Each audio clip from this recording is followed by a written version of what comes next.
Kaip kandidatas į prezidentus negaliu taikstyti su tuo, kad masiškai, ypatingai darbingi žmonės, jauni žmonės išvažiuoja iš Lietuvos regionų ir išvažiuoja apskritai iš Lietuvos valstybės.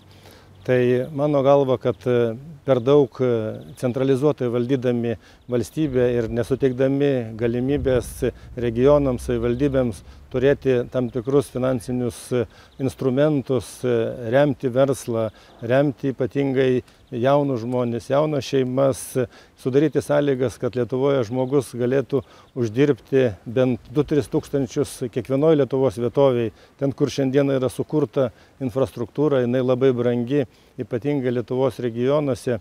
Mes turim ir vietų darželiuose, turim vietų mokyklose, turim puikiai sutvarkytus stadionus, laisvalaikį užimtumą, popamokinę veiklą ir pakankamai saugias vietas gyventi ir gauti gerą ugdymo procesą.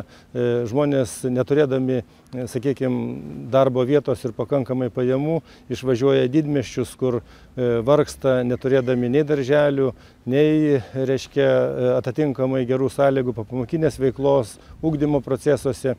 Tai žinoma, dėčiau kaip kandidatas, jeigu būčiau palaikytas, dėčiau visas pastangas, kad Lietuvos regionuose galėtų žmonės gyventi, užsidirbti, auginti šeimas saugiai, patikimai ir tokiu būdu būti laimingesni, negu šiandieną yra.